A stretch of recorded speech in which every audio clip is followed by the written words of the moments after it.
up to turn on the video. I'm sorry. Today is Friday, March 20th, 2020. Elly has some news for us, and I've asked her to please be careful with what she says.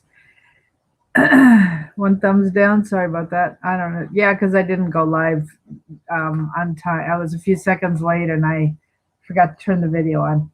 Um, Elly will have some news, uh, but I'm not gonna steal her thunder. But I am very worried, folks, about any news coming out about Larry. I've had none to share, so whatever I have shared is all the information I have ever had. Um, I just am very, very, very cautious because I don't want anything to increase any danger to our beloved leader. Um, I watched the president's hour and a half press briefing again today. The good news for everybody is that that's my show coming on, and I forgot to turn the volume off. Sorry about that. The good one piece of good news that he announced right at the beginning is that he's worked it out with the IRS. There are no taxes due, no filing due until July 15th. The whole IRS thing has been postponed for 3 months. No, Gloria, that is why I'm very concerned, because that is why I'm very concerned. The last time I spoke to Larry, and it's been a couple months now. The last time I spoke to him, he was concerned about his safety. And in my opinion, it's even worse now. We did raise some money for him to hire some help for security. But I'm really concerned about where he is right now. And I don't want the word getting out about anything. And hi, Elly. So you got some news to share. I have not stolen your thunder. I know you were excited about what you found out. I am very concerned about how much goes out publicly.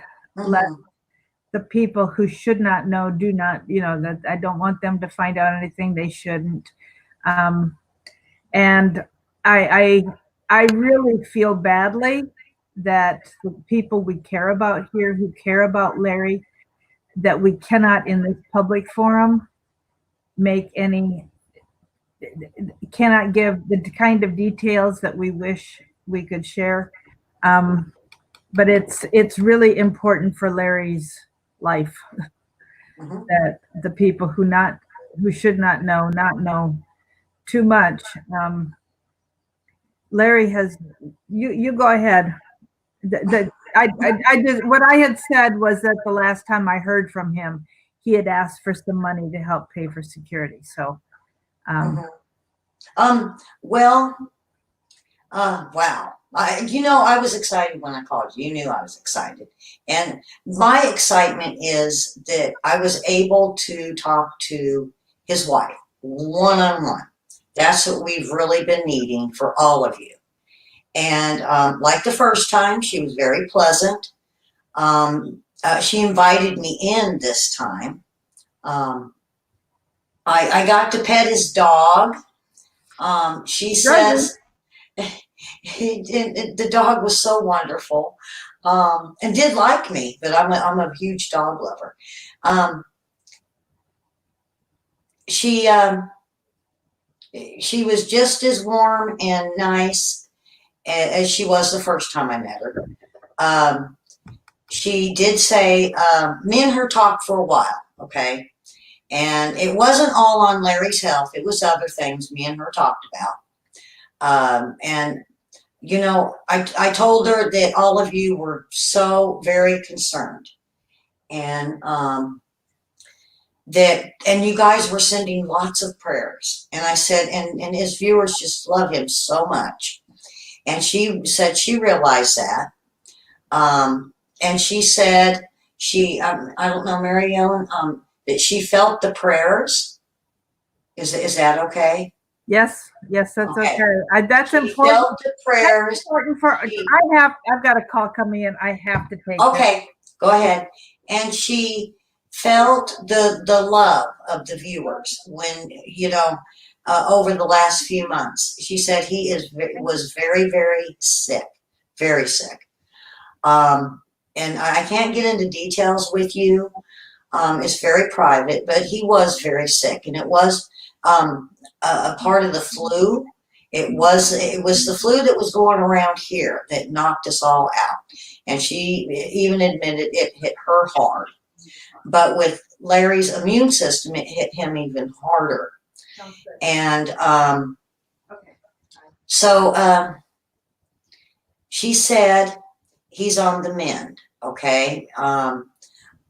But the way she described it to me, I got excited. I got so excited because, he's going to be back.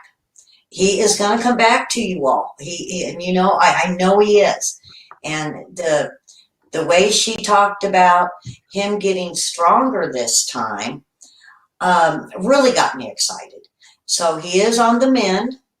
He does plan on coming back. I'm not sure, the plans on that. I cannot say what Larry Nichols thinks. I only talk to his wife. But the best thing about this, folks, is I got it firsthand. I got it from her. And she did accept me. And she did invite me back. So, I'm so happy to be able to get this news for you because I know how important it is to all of you. And, we do feel the prayers. And, if you can all get together and say even more prayers, that is what is getting Larry Nichols back to you, all of you. And I'm so very happy. I'm happy for all of you that Larry Nichols will be back. And you know what? And I'll get to see him this time.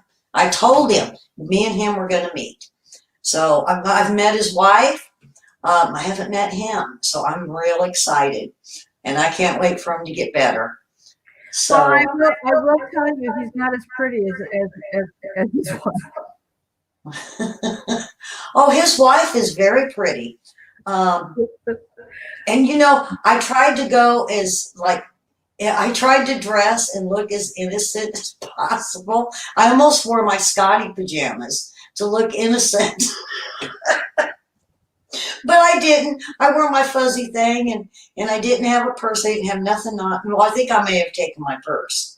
I just didn't want to look threatening to her because I really wanted to be able to get inside and ask a lot of questions for you guys. And I thank, when I got out of there, I thanked God so much for her to be there, as many times as I went by and for her to answer the door and for her to accept me. I'm a stranger. I mean, she had stated that, she knows of me over the phone, but that's it. And I've never talked to her on the phone. I guess it's just what Larry told her in the past. So, but I am so happy for all of you. So, if you guys have any any questions, I can't give you really a lot of facts just on what I told you. She did mention his dog misses him so very much. And you can tell. So I couldn't. First thing I did was I wasn't even halfway down the driveway, and I was calling Mary Ellen. I got to see his wife, and my phone connection was so horrible, and she kept saying, "What? Repeat that."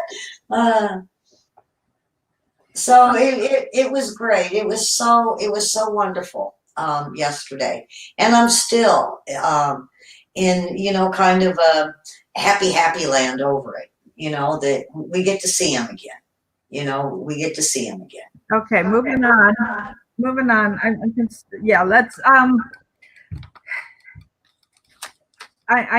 excited for Elly's excitement, but I am close to panic stricken about saying much and putting him in danger. I do not want anything coming out of this program that is going to cost him his life or make things worse. So I really am nervous. So we're gonna leave that topic alone, and we don't know when he'll be back. No, we do not know. He's got a long way to go toward healing, and he's been very, very sick, and he's been, well, I mean, with the 4 people who contacted me last Sunday and Monday, you know, it indicated to me that he was hovering between life and death. And that's what that indicated, because of, you know, what people were saying that they were, their indications. I have never felt in my gut that he was gone.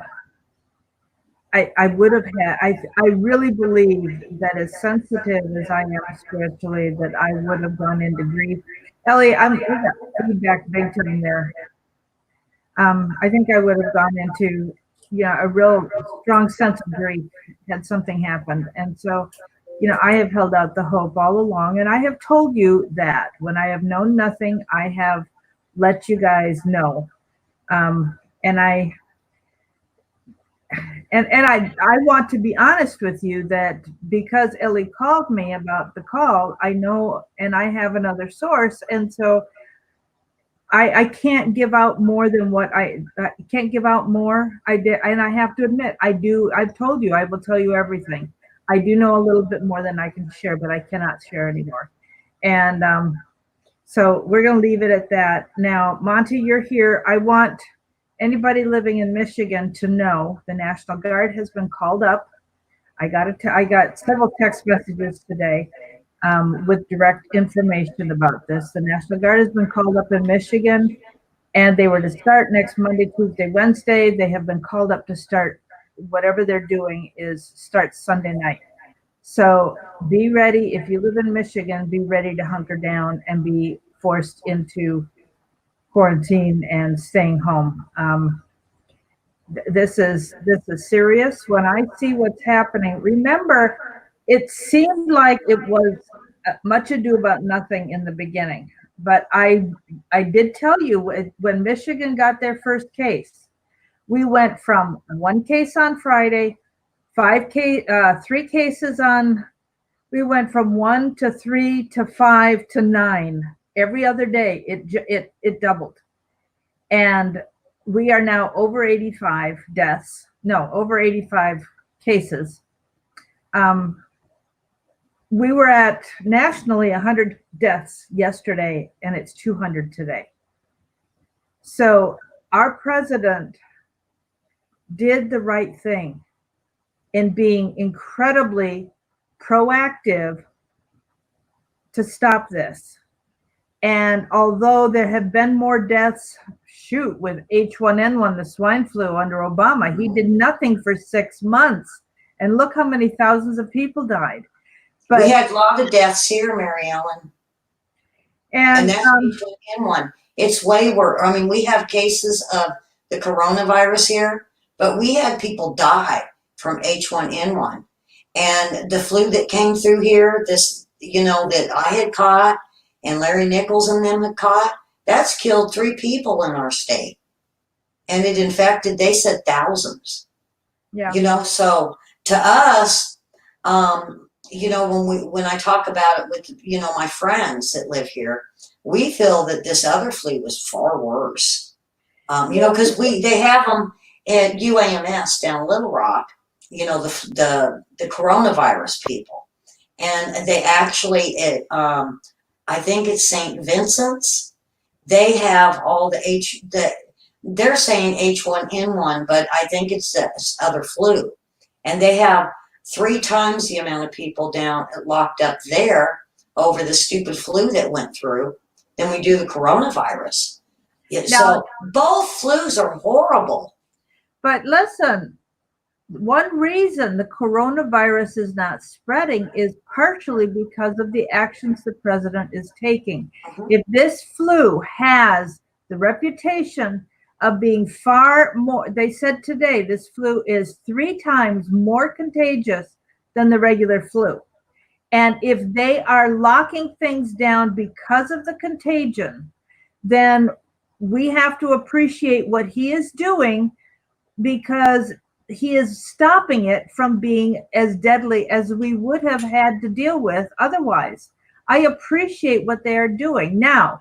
To I understand Pennsylvania is under severe lockdown too, with Baltimore and Philadelphia and being the riot happy cities they are. I mean, I wouldn't be surprised if we had more states calling out the National Guard just as we go into quarantine and are not allowed to leave our homes. Maryland, if you congregate with more than 10 people, there's a $5,000 fine and up to a year in jail. And I saw posted on Facebook today, there's a YouTube video out on how to report when you see more than 10 people getting together. I mean, talk about communism. Let's steal on everybody, and here's who you call. We Mary Ellen, well, hey, yeah. my sister Beth, she lives in Napa, California, and they have the National Guard there, and they have them on total lockdown. But she called me this morning, and she says she flies out of San Francisco, I think tomorrow. And I said, "What? Aren't you on lockdown?" She goes, "Yeah, but we're allowed to leave. We're just not allowed to wander around the streets." So Yeah. I think the lockdown has a lot of loopholes to it. So I think you can shop. I think you could still go to the doctors, go to the pharmacies. So I'm hoping that that's what's going to go on in these other states. But they're saying these little loopholes, pretty much are whatever the state decides. So that's good right there to hear that. Well, and making it a state, he's throwing a responsibility to the states where responsibility should be. Our federal government was supposed to be in charge of the money and the military. Everything else was supposed to be under state rule. Now, somebody asked about medical supplies not getting to the states, and with the way Pennsylvania has locked down, even their truck stops are closed. So truckers who have clocked out and need to stop and for so many hours and they have to get out from behind the wheel, it's a problem, because if with the truck stops being closed, they have no place to get food. They have no place to they can't fill up with gas because they're big vehicles. There are a lot of the regular stations they can't get through because they're too high.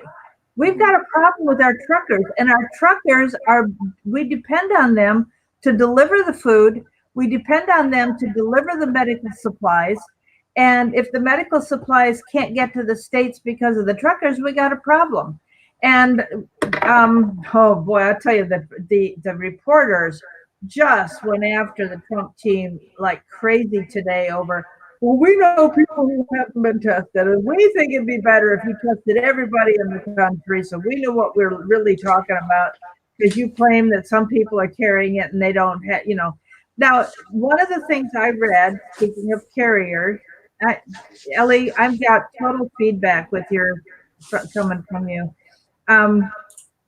Yeah, thanks. It's just the sound's coming back at me. The I understand that the Kirkland nursing homes that were in Washington State and another state where most of the deaths occurred in the beginning, those employees are mostly Chinese.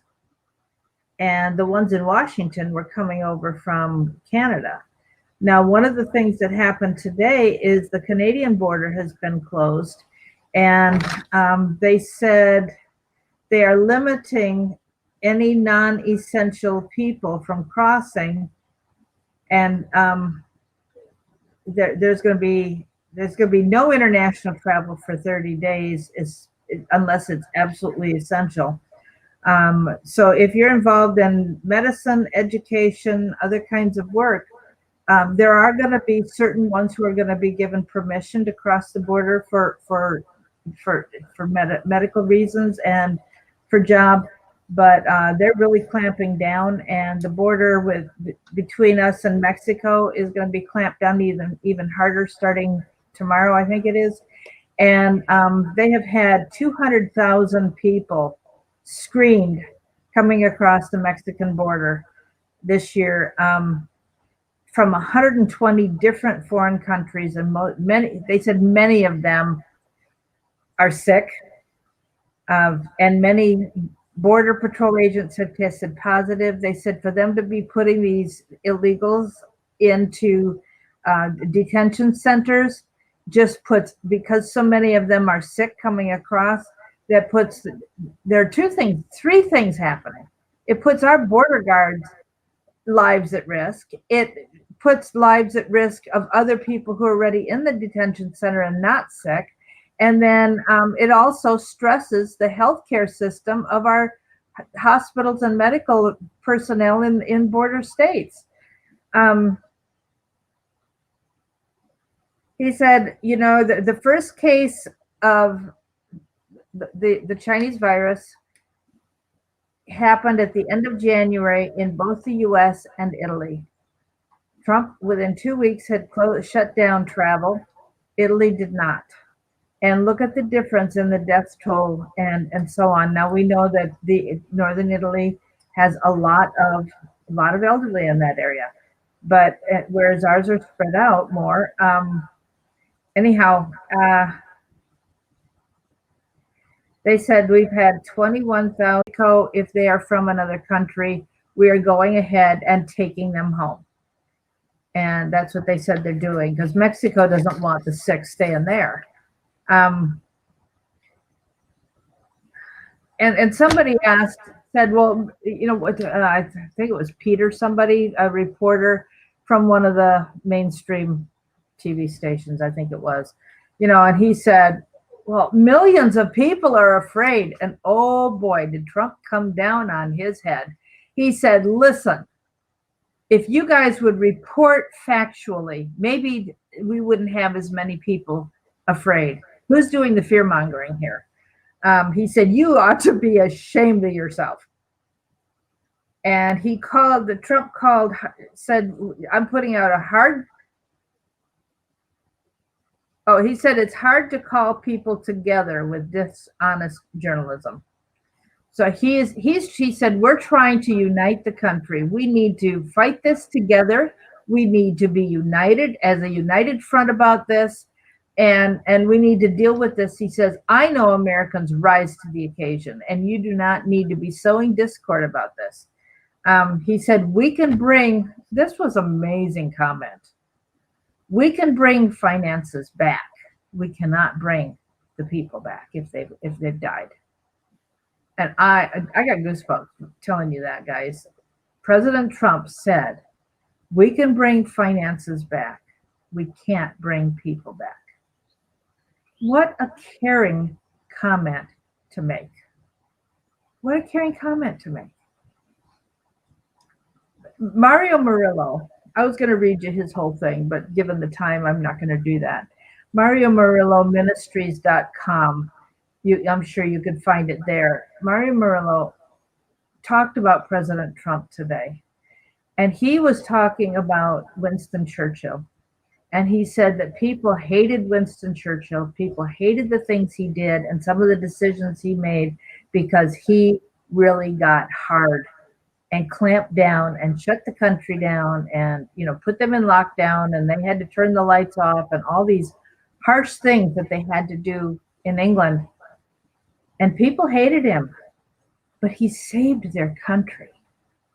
And when I think of how much Donald Trump has talked about his love for America and his love for the people and how much he cares about the people, yeah, we can look at him as one of the wealthy elite because he is.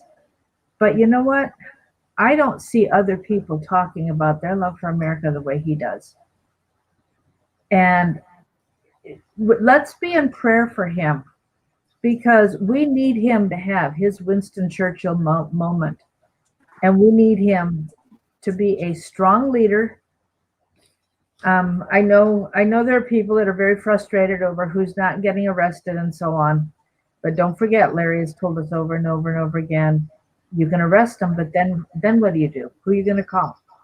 Because if you don't have an honest prosecutor, if you've got a rigged jury, where are you going to get a court to do what needs to be done once they're arrested? You can't arrest them and then leave them there for months and years. So I'm responding to a comment I saw up earlier. Well, the one I just said about comparing to the Spanish flu. One thing I saw about the Spanish flu was they had just internationally put in the electric grid. And if you think about how Wuhan was the first place to go completely with 5G, Italy was the first country to go with 5G. Makes you wonder, especially when you compare that to the electric grid and the Spanish flu. Our bodies are not used to frequency changes. That could be a problem.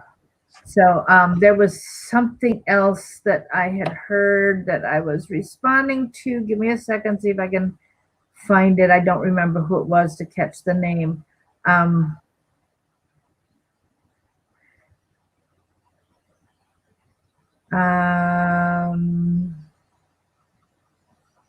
Oh, there was something else the huge piece missing, something else going on. Thank you, Donald. Remember, Larry's always told us what's top in the news is not the most important piece.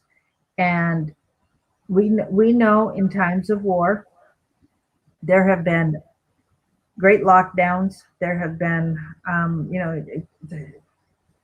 we know that the car industry is, if not completely shutting down, they're being, something's happening with them. Trump announced that General Motors has said that they will retool. It'll take a while, but they will retool to create more ventilators if necessary, if they're needed. And that's so there is discussion, just like under wartime, where factories can be retooled to produce something different that's necessary to fight whatever you're fighting. We have to be in prayer that our president is going to be honest, that he is going to recognize, here he was with the fact that the head of the Intel Burr, Dianne Feinstein, and there are several others who sold all their stock before it crashed. Well, they have the ability, it's not illegal for these people to do insider trading, and they got the tip off and were able to get out of the market before they lost their money, which keeps them, that makes them plenty of millions. How this virus is going to affect the elections remains to be seen. Maryland's primary was scheduled for April 28th, I think, and it's been rescheduled for June 3rd. So, those of us that have late, Ohio postponed theirs. Illinois went ahead with theirs last Tuesday, and I don't remember the 5 states that were scheduled for last Tuesday, but two of the 5, I could think, 2 of the 5 rescheduled. So it is affecting elections. One of the things that Mario Murillo said this morning was that he's expecting that President Trump is going to get to a point where the elections don't matter, that he is going to do whatever it takes. And no matter how angry anybody and everybody gets with him, he's going to do what's right to save the country and save the people. And I liked hearing that. I know we all tend to gravitate towards anybody who says what we want to hear. I hope what President Trump does is because of love of country, and not because of fear for his own life, because of the threats that he would be getting, for example, from the deep state. It's hard to watch some of the things that are going on and say, hey, we flipped into socialism in a week. What happened? I mean, that's some of the things that I was saying at the beginning of the week. So, we have to be careful.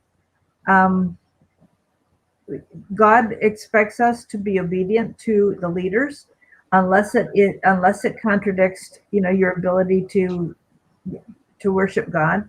There are certain things that we're concerned about with, the mark in the hand and the forehead, that we know is has an eternal consequence. And so if we starve to death, we starve to death, but we're not going to take the mark. They are trying to force mandatory vaccines.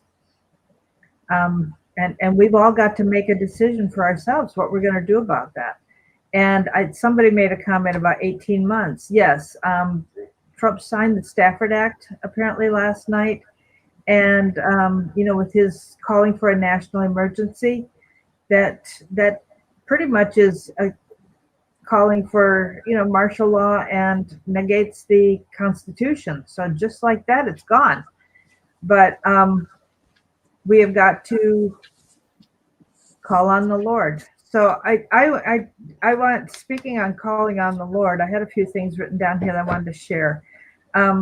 Exodus 23:25 says, worship the Lord your God, and his blessing will be upon your food and water. I will take away sickness among you. So as we're praying for a stop, our president called for a national day of prayer last Sunday to stop this virus. I haven't seen Chris in the chat today. He was in excruciating pain last night and didn't sleep because of it. And so I'd appreciate prayer for him. We know Larry continues to be in terrible pain. So I made, who did I hear this from? Somebody said this morning that a person's life is saved by their unfinished assignment. And I'm hanging on to that for Larry, that Larry's assignment is not complete. His mission isn't done. And so he has to come back to finish it. So I made a list this morning. And remember, I read to you and quoted yesterday, read a couple days ago, and then yesterday quoted Psalm 119, 164. 7 times a day I will praise you. And so I was doing some things where I was interrupted today, but I was really singing praise to the Lord the whole time I was working today. Didn't set the timer. Yesterday, I set the timer every hour to stop and just take a few seconds and praise the Lord. And so I made this list today.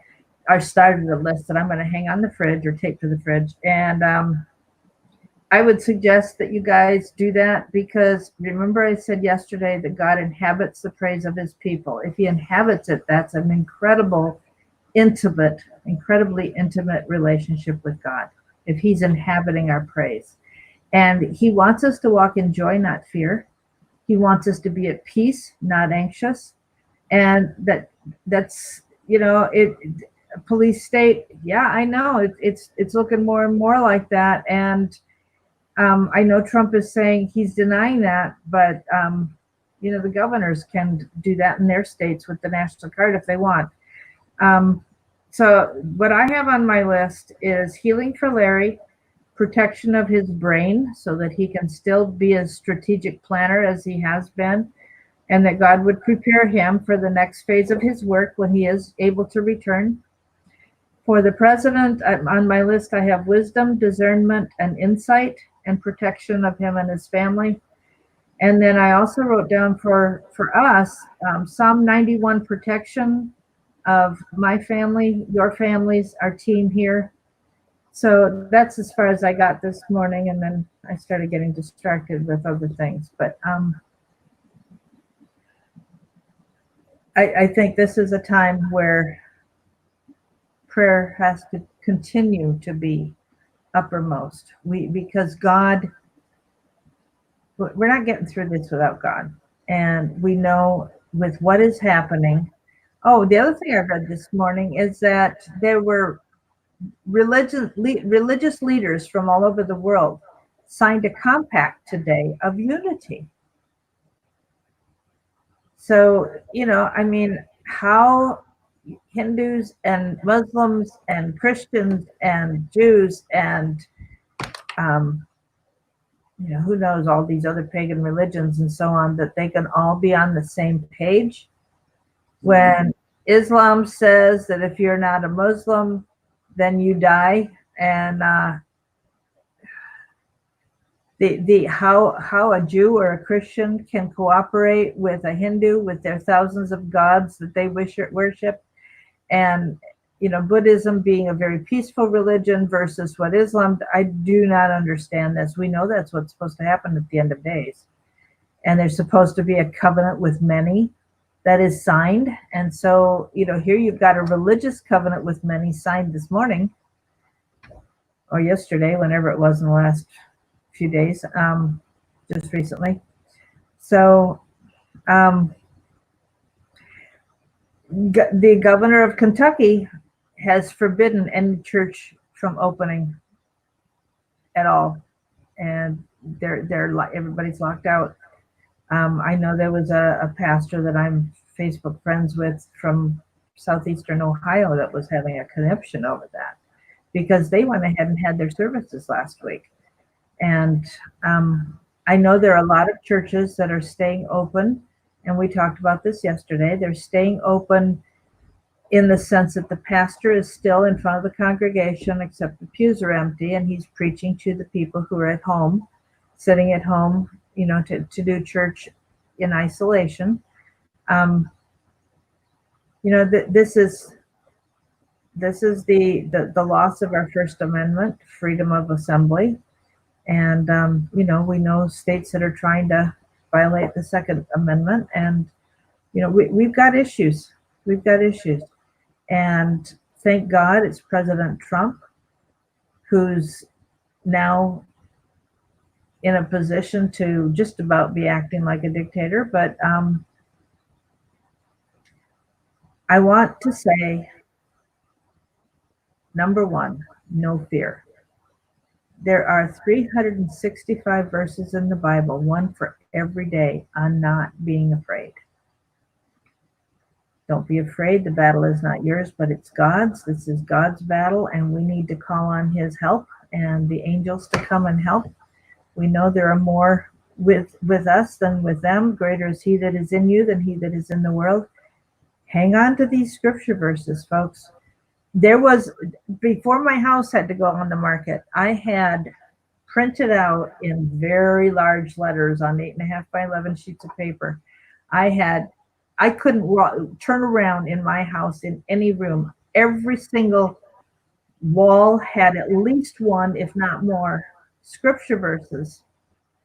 Now, they were verses that I was praying for Larry, like I will not die but live and declare the works of the Lord, Psalm 118:17. There was several from Isaiah that I had up, and anyhow, no evil shall befall you, and nothing's going to come nigh your dwelling. That's in Psalm 91. So get scripture out. Put it all over your house. Find verses that mean something to you, that provide you comfort, that provide you courage with what we're dealing with. God's promised to provide, but he also, remember I talked yesterday about the importance of preparation. If you have the means to do preparing, then you need to be preparing. If you don't have the means, then you are left in a greater measure calling on the Lord to provide. And if he doesn't, because he's outside of time, so he sometimes tells us to wait and sometimes says no, but he has promised to provide. So make sure you're doing what you need to do, and you've done your part, and you're not reaping consequences from failure to do what was right. But if you really are in dire straits, then call on the Lord. And it certainly doesn't hurt most of us to do some fasting, because we could all stand to lose a little extra. And, we need to be very much in prayer because of the situation we're in. And we need our country to get back to what God intended when our founding fathers came, when they came over on the Mayflower, and there was a lot of greed in the ones that came first to Virginia, but there were godly people among them as well. And we need to get back to that dependence on the Lord, and God's making sure we do. So pray for revival, pray for a great awakening to come back, and that we as a country can lead the way around the world in doing that, because the world is watching how we are responding to this. So I blew my wad on that. So take it away, Elly, with whatever else you have in the way of news. I think I don't have anything more to share. Wow, you're a hard person to follow. That was inspirational. Thank you. That was the whole point. I mean, that's the whole point. We want Larry to know when he comes back that we did our best. You know what I'm proud of? I am so proud for Larry. In fact, I sent him a text message when Elly told me that Carrie had given Larry's phone back to him. I sent it, he didn't respond to my text, and whether he even saw it, I don't know. And whether it'll still be there when he gets a chance to look at his phone, I don't know. But I let him know that we were carrying on. I told him how many people were here every day, that we had made phone calls to Congress, that we were working hard, we're spreading the word that we need to spread, and you're hanging in there and waiting for him and praying for him. And so, hopefully he gets that message. We'll see. Maybe his wife will open up his phone, and maybe she won't. Maybe she'll read it to him, maybe she won't. But, I tried to get that word across. And if I ever get a chance, when I get a chance to talk to him again, I will make sure that he knows of your faithfulness and your prayers and the things that you have done in making calls and standing up for our country. She did say she was going to tell Larry about, I told her that everybody's praying for him and his viewers miss him very, very, very much. And she said she would tell him that. And I said, please do. Mary Ellen, I'm only going to go on if you said you texted him that, I'm going to say that was something that I did tell her, and that how much everybody asks about him every day. And she said she would tell him.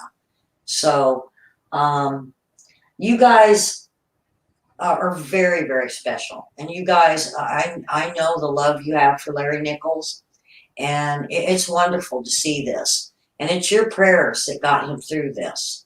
I just want to let you know that, because you can feel it. You can feel the love in this room, and feel the love, the hope, the faith. And even though you guys aren't praying at this moment, you can feel the prayers. I have to say, you can feel the room, the prayers, the love through Christ that is healing Larry Nichols. And I really, really thank all of you for this. And I'm going to be here till he gets back. I'm just like you guys. I love Larry Nichols. And from the day I finally was able to get a hold of him and talk to him, I promised that I would be there for anything he needs. And, I'll be here for you guys. And I'll do my best. I'm not Larry Nichols. I'm not Mary Ellen. I'm just Elly. But I know that when I told her the love, she felt it. She said she felt it. So anyway, you want me to carry on, Mary Ellen? Well, we've gone over several days, so if you want to stop, we can stop. Well, I just wanted to let everybody know one good thing that I've been digging this morning on was the new drug they found, the chloroquine. Bayer Company is now mass producing this. And now it is already FDA approven. It's not FDA approven for the coronavirus, but it is already proven, and it's only just a a sign of a paper for this to No, go no, through, and it will. no. He got the FDA approval for coronavirus in the last 24 hours. Yeah, so they're going to make I believe over 30 million pills to start distributing them. The other one they had was remdesivir, and this one I heard of during when they had the Ebola. And what this is good for is this is clearing up. It's really quick and really aggressive against pneumonia. And this is the other one they're looking into. And you know, between the two drugs, if Bayer company is going to start mass producing this, what I heard this morning was we could possibly start seeing improvement by mid-April.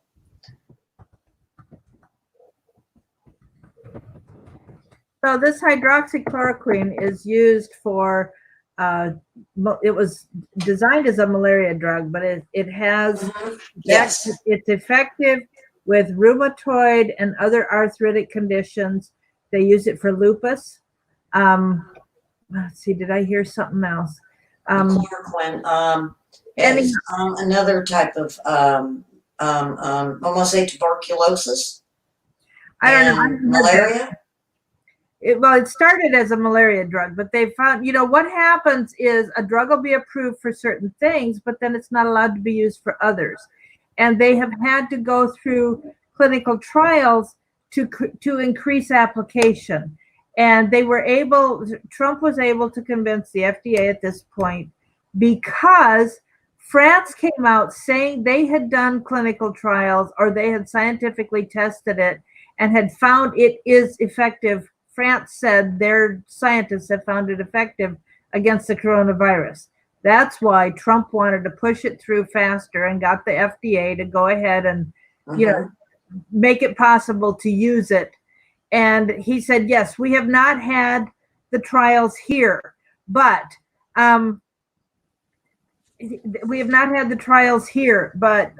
we have got to do whatever we can to stop this. So we have somebody in our group that's even taken it for lupus. So, you know, it has multiple uses. And so why not try it? Because the drug has been around for so long. And when a drug has been around a long time, the older drugs tend to be safer than the brand new experimental ones. So that's what that has done. And yes, I know that there's another drug that he mentioned the other day. He didn't mention it today, but Trump mentioned it the other day that they're using for the pneumonia. The one thing that's bad about the coronavirus is because of the dry cough and it going into the lungs so deep, it goes so deeply into the lungs. And if it causes fibrosis, that is something that you never get over, the hardening, you know, and that's very problematic. So,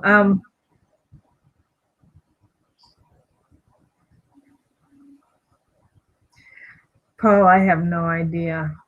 Finding a cure. Linda asked about my YouTube page. It's Investigators with an S News, and it's usually just me and my brother on the front page. So you know you'll find it there. And tonight I believe I'm going to have a pretty long show on. You know, I do Clinton Crimes on Friday nights, and I did a little bit this morning. I really like doing the one on Ron Brown this morning. I might go over a little bit for my show tonight. So, but that's it. It's Investigators News. So, and Mary Ellen, I talked to he's not a food hauler.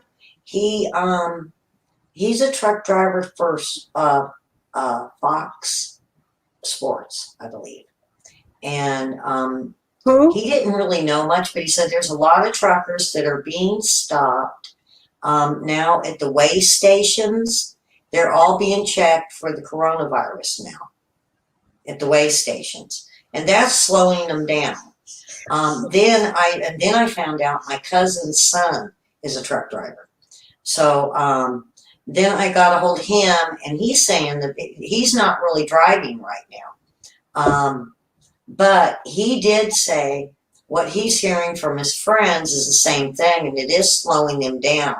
But they really want everybody to be rest assured that the warehouses are full of food.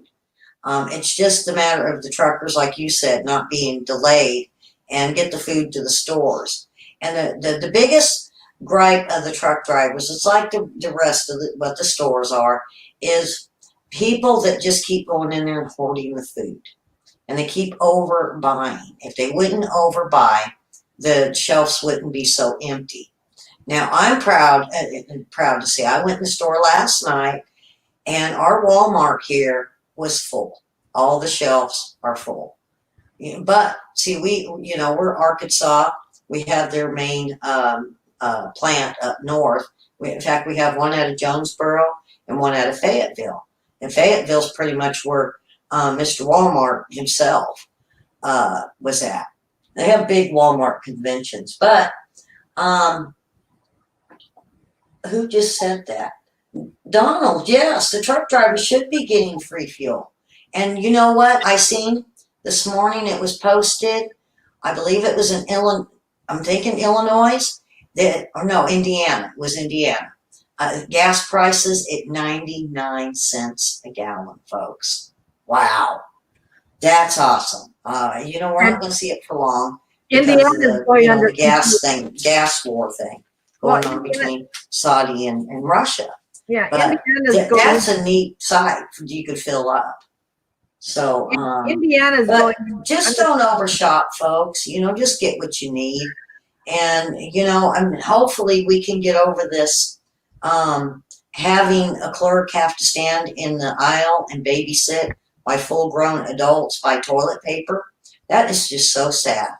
I never thought our country would come to that. But buy just one roll, you're going to get filled up.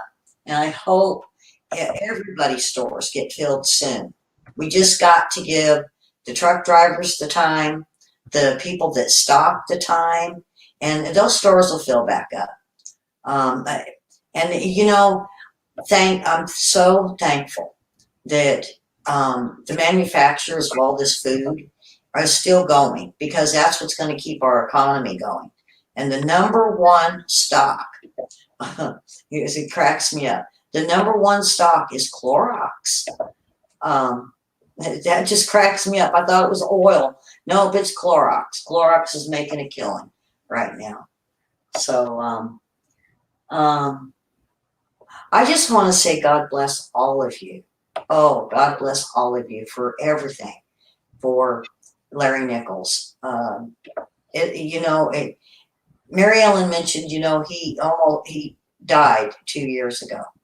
And it was you. It was you guys that gave him the will to live. And once again, the love you have for Larry Nichols is giving him the will to live. He lives for you. It's Elly, not living to get the information out. Elly, let me say something. Okay. You guys can trust when I tell you I haven't had any inkling that Larry had died. I've told you that. Because the day Larry died, something gripped my heart so hard. And I said, something's wrong with Larry. I've got to have contact. I've got to try right now. I came up with an excuse to send a text message because I don't contact him. He contacts me. I don't bug him. And I had to send a question. And the answer I got back was his wife saying, I think Larry has died. And we didn't have confirmation yet. I called, there were 12 of us that were on the phone, and we prayed and we prayed and we prayed. And we got a message back from his daughter in the waiting room, said they just called mom back. I think dad's back. And then, an hour or two later, I got a call from Larry. And he says, I don't know why everybody's making such a big deal. I just needed a nap. But, the doctors had pronounced him dead. They had left the room. The nurse was unplugging him. And from what I can tell, he was gone 6.5 minutes. And they kept testing him for brain damage. They kept testing him after that for months. All of 2018, they kept testing him for brain damage because he'd been gone so long. And when the nurse was unhooking him and he sat up, she freaked out. And he says, "Why? I just needed a nap. What's the matter?" So, the Lord speaks to me now, and this is, and I'm not going to say that it's anything special, but guys, since January 1st, 2015, I committed myself to the prayer ministry that I knew as a teenager God had called me to, but I hadn't had time to do it. And I just decided I'm not going out and getting a job, even though I desperately needed one. I felt called to prayer, and that is what I have been doing. And I think that has given me the chance to hear from the Lord in ways, and whether he speaks to me or it's just that gut, that instinctive gut. So, I claim, and I keep giving you verses that I keep coming across. There was one yesterday. Where'd the paper go that I had right here? There was one yesterday where it was just so much like, well, I keep finding verses. I found one yesterday that was just like Psalm 118:17. I will not die but live. Let me see. Here's my list of verses for Larry. Oh yeah, it's Psalm 119:175, which is the next to last verse there in the Bible, and it says, "Let me live that I may praise you." And then I found yesterday that I shared Psalm 91 is just like Psalm 138:7. Though I walk in the midst of trouble, you preserve my life. Hang on to that. I really encourage you. If you are fearful, find verses. There's 365 verses that say don't be afraid. Go to the Bible and find them. Post them around. Make a commitment instead of it. When I was trying to find out how to be content in life, I came across Philippians 4, where Paul said he had learned to be content. And I just went, Lord, I need to know how to do that. And I was so encouraged that he said he had learned. It wasn't something that came naturally to him as part of his personality. So he had learned. And then when I got to 1 Thessalonians 5:18, in everything give thanks, I went, that's it. The key to contentment is gratitude. And here it is David in Psalm 119:164 saying, 7 times a day I stop and praise you. So that's why I'm encouraging you, because there is great power in praising God. And he inhabits our praise. My goodness, if he's inhabiting your praise, you've got the power of God. Remember, Jesus said that greater things than he did shall we do also. So that comes through an attitude of gratitude. So work on it and put scripture up that's going to encourage you. Put it on your mirror. Put it on the wall across from your toilet. Put it on the wall if you're standing. Put it on the wall so when you're any place you stand frequently, put scripture on that wall. And I would have it all down the hallway, and I would stop and I would touch the wall, and I would say, Lord, I'm claiming this today. And, I kept finding new things. I'm going to do it again in the next place I live. You can buy painter's tape that doesn't leave a mark. And if you take it down within every couple weeks and, put something new up, or you got new piece of tape, you're not going to be sticking and peeling paint off. So, or put it on your door frame where you've got, it might be a little harder on flat paint than it is on gloss paint, but, do things so that you are, or if you've got shelves, lean it up on a shelf, frame it, something. Just keep scripture ever uppermost in your mind, and take time throughout the day to pray. Set the timer on your stove. We all have a timer somehow when we're cooking and need to watch the timer. So set your timer. Set your alarm clock. keep changing the time for every 2 hours throughout the day, and have it go off every 2 hours, and just remind you, hey, I got to stop and pray. Doesn't take a whole long time. Just find some reason to thank God for something. So thank God that Larry is still alive. We have that confirmation that as of last night he was still alive. I'm very worried that his life becomes in greater danger if the powers that be find out that he has not died from how sick he was, then they may try to do something. So chicken soup, boy, I wish I could come over for dinner, Mary. That sounds great. Enjoy it for me. So, well, we're at 4 o'clock, or Eastern time. So I'm going to wrap it up. We are still using Mark for any donations to Larry. So if you want to do anything, text me. That my phone number's there. Text me, and I'll give you Mark's PayPal account, and we're sending it through Mark. And he's close enough that he can get it delivered fairly easily, as long as he's allowed to hit the highway. So thanks for being here. And cornbread, oh my goodness, I can't tell you how long it's been since I tasted anything like that. Enjoy it, Mary. You're making us hungry. Oatmeal cookies. Oh well, see, that doesn't tempt me. So good. You can keep up. I was hungry for oatmeal cookies yesterday, so I ended up with chocolate Pop-Tarts though. So who knows? Oh, forgive my reaction.